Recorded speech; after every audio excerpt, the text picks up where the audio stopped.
Entreprise et passion sur Logos FM. Logos FM. La chronique économique de Marie-Luce Beson pour faire rayonner notre territoire. Merci d'être avec nous encore une fois sur Logos FM dans Entreprise et Passion. Vous allez à nouveau le découvrir aujourd'hui. Une interview passionnante, passionnée avec vous. David Clostre, bonjour. Bonjour et merci. David, vous êtes là à plusieurs titres. On va revenir sur votre parcours. Vous dites souvent que vous êtes un pur produit du territoire ambertois, bien évidemment. Alors d'abord, qui êtes-vous, David ? Eh bien, tout d'abord, David Clostre, 44 ans, en effet, un pur produit natif d'Ambert, avec une ADN profonde sur l'ancrage et puis la défense économique de notre arrondissement d'Ambert à travers Ambert-Livradois-Forez. Je suis donc entrepreneur depuis un peu plus de 20 ans, donc chef d'entreprise avec plusieurs casquettes. Une pendant une grande période dans le monde du recyclage et l'environnement à travers Clostre Environnement, cette entreprise que j'ai cédée il y a quelques années à une société de la Haute-Loire, le groupe Vacher. Ensuite, je suis toujours dirigeant de l'entreprise Amberben, qui fait de la chaudronnerie, construction de bennes, équipement poids lourd. Une autre entité dans le monde de l'automatisme et l'électrification industrielle. Et enfin, une activité dans le monde du négoce de produits sidérurgiques, donc tout ce qui est ferraille, tôle de couverture, bardage, en négoce auprès des particuliers et des professionnels sur le territoire du Livradois-Forez. Ça, c'est et toujours ancré là, et vous n'avez jamais voulu délocaliser comme d'autres ont pu le faire. Tout à fait. Je suis ancré de par mes activités. Alors que la partie Amberben pourrait se délocaliser puisque ma clientèle, elle est nationale, voire internationale. Mais on y est bien, on y vit bien. Les équipes y sont satisfaites. Donc pourquoi partir ? Et donc, tout cet engagement entrepreneurial, eh bien, à un moment, la bascule s'est faite et vous avez aussi voulu que ça soit une réalité dans le monde économique. Tout à fait. Il y a quelques années, je me suis engagé au-delà de mes fonctions de chef d'entreprise dans la présidence d'un réseau associatif Travailler et vivre en Livradois-Forez. Je me suis engagé fortement pour fédérer, structurer et puis mettre en avant l'économie de mon territoire à travers la diversité des métiers, pour travailler sur la marque employeur des entreprises, travailler sur l'attractivité du conjoint et de la conjointe en milieu rural, travailler sur le recrutement, le volet social, le logement et tout un tas de supports que ce réseau TVLF soutient. Et bien entendu, c'est mon premier mandat, mais je suis élu référent du territoire Thiers-Ambert pour la Chambre de commerce Clermont-Auvergne Métropole. Et je m'épanouis puisque ça m'a fait découvrir d'autres milieux, d'autres personnes, d'autres réseaux. Et je m'y engage à ce jour à représenter du mieux que je peux la Chambre de commerce. Alors sur ce territoire, justement, est-ce que vous avez des exemples, des illustrations sur des actions qui ont pu être menées ? Vous travaillez beaucoup avec la sous-préfecture, vous êtes souvent en relation avec le monde de l'éducation également. Est-ce qu'il y a des actions qui ont été un peu innovantes ou qui ont vraiment marqué sur le territoire et qui l'ont rendu plus rayonnant ? Vous avez des très belles entreprises sur Ambert.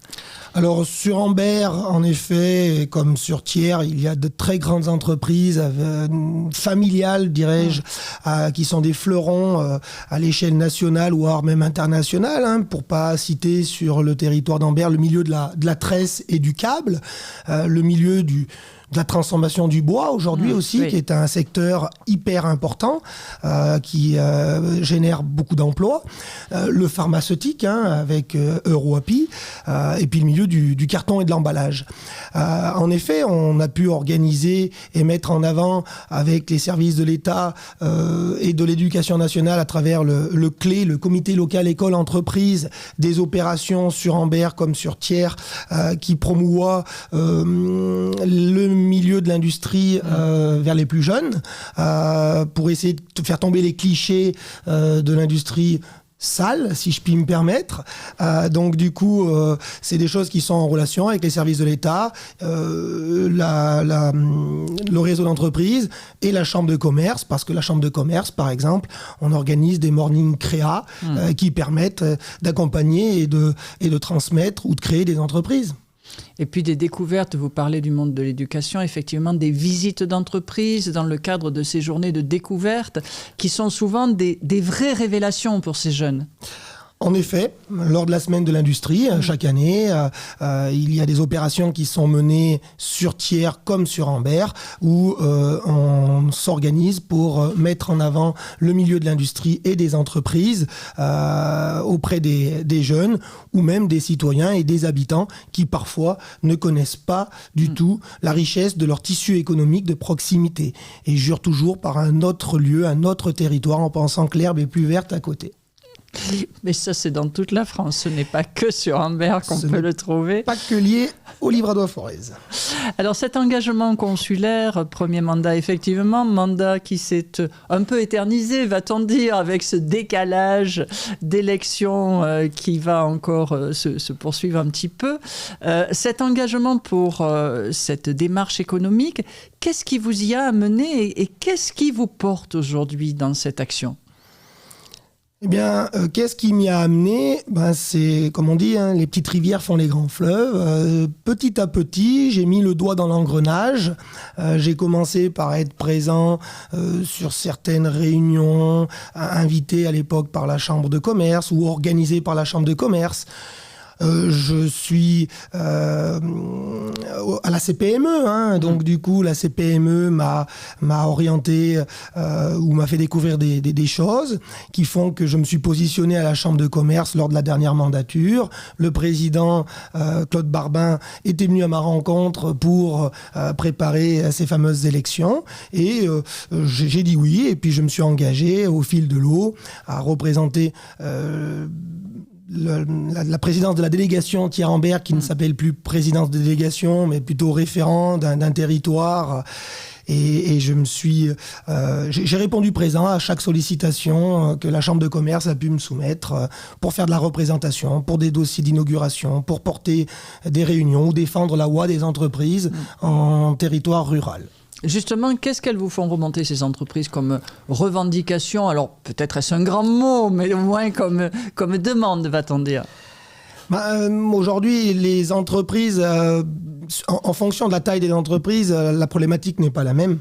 Aujourd'hui, si on prend une petite PME ou une PME moyenne ou une ETI, les enjeux ne sont pas les mêmes. Elles font remonter parfois un peu d'absence de la part des réseaux consulaires. Elles vont faire remonter parfois des problématiques sur certaines fonctions support à travers des dossiers de communication, à travers des dossiers de formation, à travers des dossiers de soutien au financement. Donc il y a des choses qui rentrent dans le viseur de la Chambre de commerce, mais il y a aussi des choses qui sont plus avec les EPCI des territoires respectifs ou des dossiers directs avec des problèmes avec la région ou des dossiers d'ampleur départementale. J'allais dire qu'il faut s'adapter un peu aux besoins de chacun et de chacune. Vous êtes un peu le creuset des demandes et vous essayez ensuite de flécher, telle la gare de triage.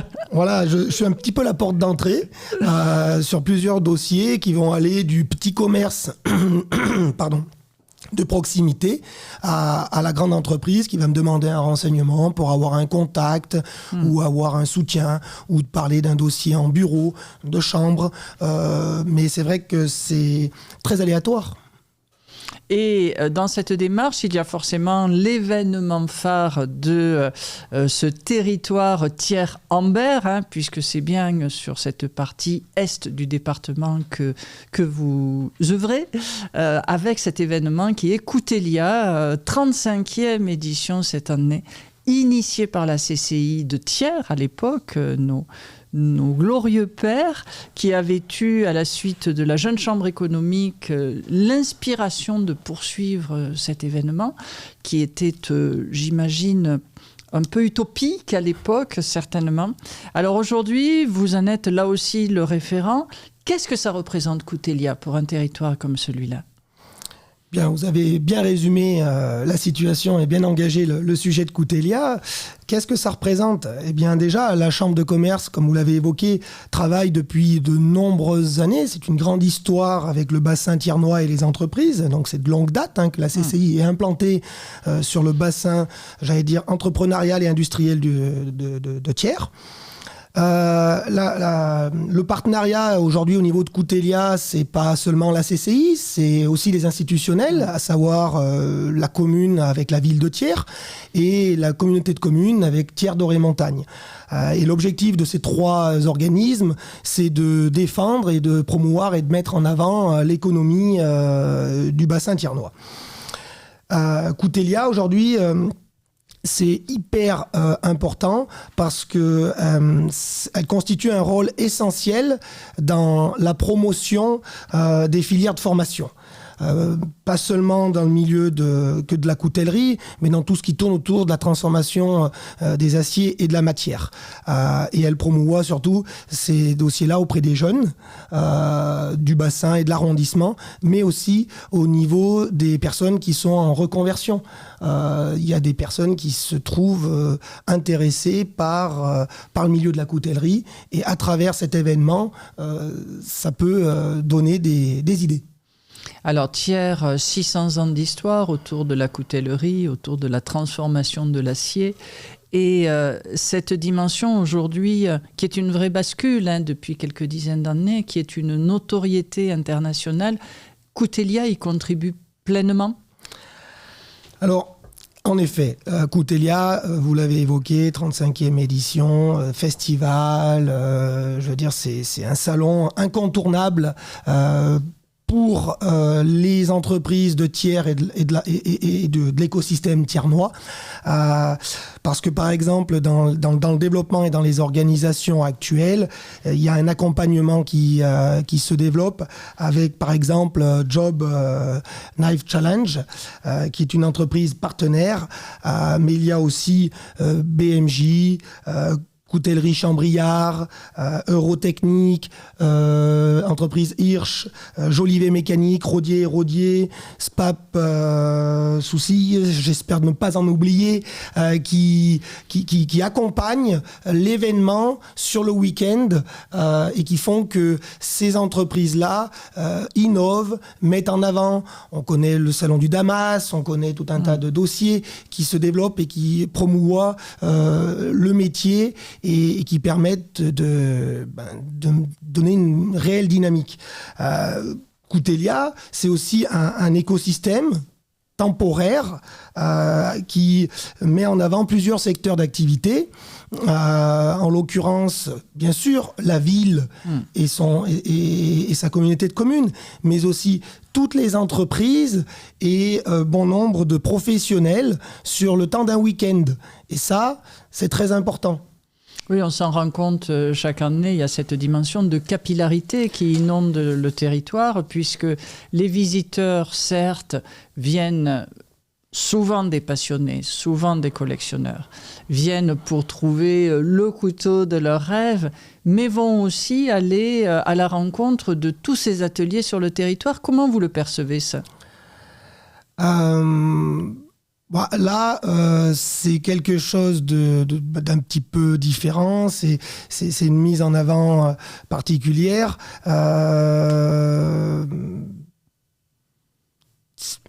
Est-ce qu'il y a des retombées qui se font ? Est-ce qu'il y a des retours que vous avez d'autres entreprises ? Alors, par exemple, oui, il y a une anecdote assez simple, c'est que chaque année, quand on annonce les dates et le lancement du festival, on s'aperçoit que le côté touristique, donc hôtellerie et restauration, annonce un week-end plein à 80% dès le mois de janvier de l'année qui précède l'événement. Mais par contre, ce que l'on peut ressentir, c'est que au-delà de la coutellerie industrielle, comme vous l'avez évoqué, il y a la coutellerie d'art qui se dessine. Et là, on trouve plein de passionnés qui vont venir profiter de ce salon pour se mettre en avant, trouver de nouveaux clients, développer leur chiffre d'affaires à travers un événement spot, j'allais dire, d'un week-end, mais qui va leur permettre de franchir une marche importante dans leur développement et la croissance de leur entreprise. Du fait que ce salon, médiatiquement, est mis en avant de manière importante le temps d'un week-end. Merci d'être resté avec nous dans Entreprise et Passion. Je reçois aujourd'hui David Clostre. David nous a expliqué être un pur produit ambertois. Après 44 ans de vie sur ce territoire, une vie de chef d'entreprise engagé, puisque président de Travailler et Vivre en Livradois-Forez, membre du bureau de la Chambre de commerce et d'industrie Puy-de-Dôme, Clermont, Auvergne, Métropole, également engagé dans de nombreuses autres associations, venu nous parler de Coutelia. Alors, cet événement international, il faut le dire, puisqu'il y a des couteliers du monde entier, des Japonais qui viennent, des Australiens, il y en a de partout qui sont là. C'est le rayonnement de ce territoire, mais vous l'avez évoqué tout à l'heure, certes porté par la CCI depuis 35 ans, initié par la jeune chambre économique, il faut laisser à César, mais aussi rendu possible par un nombre de partenaires relativement impressionnants qui vous accompagnent dans cette démarche. Qui sont-ils, David ? Tout à fait. Alors du coup, comme je l'ai évoqué, la manifestation, le festival ou le salon, on peut l'appeler comme l'on veut, est porté depuis de nombreuses années par la Chambre de commerce et de l'industrie.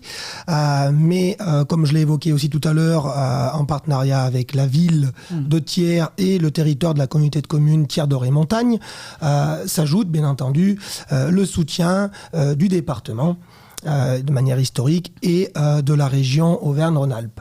Ça, c'était important de le souligner, car sans eux, ce serait plus délicat. Mais aussi à cela, il faut ajouter des partenaires privés tels que Groupama et le Crédit Agricole, qui font partie pleinement du paysage en termes de soutien pour la construction et puis la structuration et l'avenir de ce festival.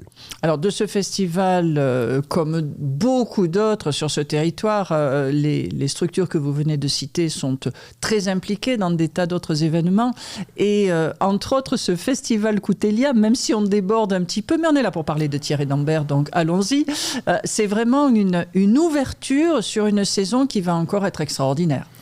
Oh ben, je pense, puisque déjà, comme je ne l'ai pas évoqué, mais je vais le dire, Coutelia, c'est le festival qui ouvre la saison estivale de notre territoire, Livradois-Forez, puisque c'est le premier événement de la saison et qui, cette année, va être encore, je pense, plus fort, plus beau, plus intense, avec encore plus de démonstrations ce jour-là qui seront portées par les entreprises partenaires et les différents métiers représentés autour du couteau et de la transformation de l'acier. Alors on évoque les visiteurs, bien évidemment, qu'ils soient passionnés, qu'ils soient connaisseurs ou qu'ils soient simples curieux aussi, parce que ce n'est quand même pas tous les jours.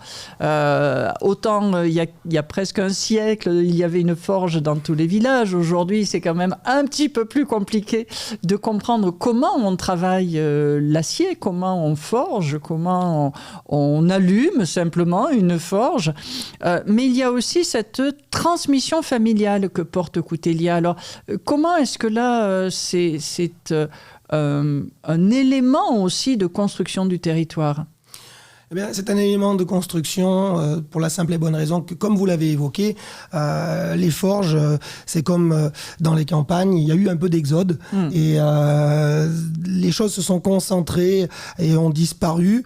Et ce genre d'événement permet de remettre en lumière les différents corps de métier et la richesse de ce travail à travers, comme vous l'avez évoqué aussi, bien sûr, des visiteurs qui seront des professionnels qui vont passer en ayant coché à leur agenda ce festival incontournable pour le développement et la commercialisation de certains produits. Mais ça, c'est pour les connaisseurs. Par contre, vous allez avoir tout un tas de familles qui vont venir sur place avec leurs enfants, avec leurs grands-parents, découvrir le couteau, mais tout l'économie parallèle qui amène à la réalisation d'un couteau. On va aller de la structure industrielle pour pas citer forcément d'entreprise, mais il y a des couteliers de taille importante comme Tararias sur le bassin de Thiers, à des petites structures artisanales qui vont avoir une approche différente, et ça va pouvoir donner des convictions et des idées aux plus jeunes qui vont venir avec leurs parents. Et je dirais même que les parents sont fiers aussi parfois de montrer à leurs enfants ce qu'ils font au cours de leur journée de travail dans le monde du couteau, mais dans le monde de l'entrepreneuriat plus largement, sur le bassin thiernois et autres. Est-ce que c'est du coup encore une difficulté, cette notion de recrutement pour les entreprises de ce bassin ? Oui, il ne faut pas se leurrer aujourd'hui. Que l'on soit à Thiers, malgré l'autoroute, malgré la ligne de chemin de fer, c'est un territoire qui a quand même des difficultés à attirer et à garder les talents ou les collaborateurs des différentes entreprises. Après, il faut aussi être transparent. C'est une problématique qui n'est pas que liée au bassin thiernois. Je veux dire que moi, je rayonne ni à la métallurgie, ni au secteur de la métallurgie. C'est un fléau, j'allais dire malheureusement national. C'est une situation qui est connue dans le monde de l'entreprise et dans le monde du privé, mais aussi dans le monde du public. Aujourd'hui, attirer des collaborateurs dans nos entreprises respectives, c'est compliqué.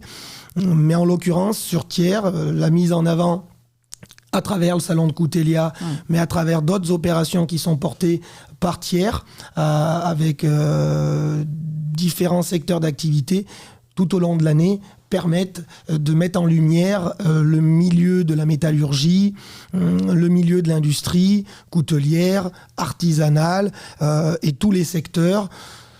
Donc je dirais que c'est pas pire qu'il y a 10 ans, mais que c'est difficile de progresser au vu du contexte dans lequel on évolue actuellement économiquement. Et puis une des belles réussites également qu'a permis ce festival, c'est ce secteur de la formation qui a été structuré, qui a été mis en place et qui aujourd'hui accompagne des jeunes avec beaucoup de fierté d'ailleurs. Ils sont présents tous les ans et on voit ces jeunes nouveaux pratiquants, nouveaux couteliers être présents pour transmettre cette fierté qui est la leur. Alors tout à fait, en effet, avec des plateaux techniques qui se sont structurés sur la zone matussière à Thiers. Ça a permis de promouvoir les métiers manuels auprès des jeunes qui avaient les yeux qui brillaient. Et puis la mise en lumière de même lors du salon de Coutelia pour les différents prix qui sont remis l'après-midi même du samedi.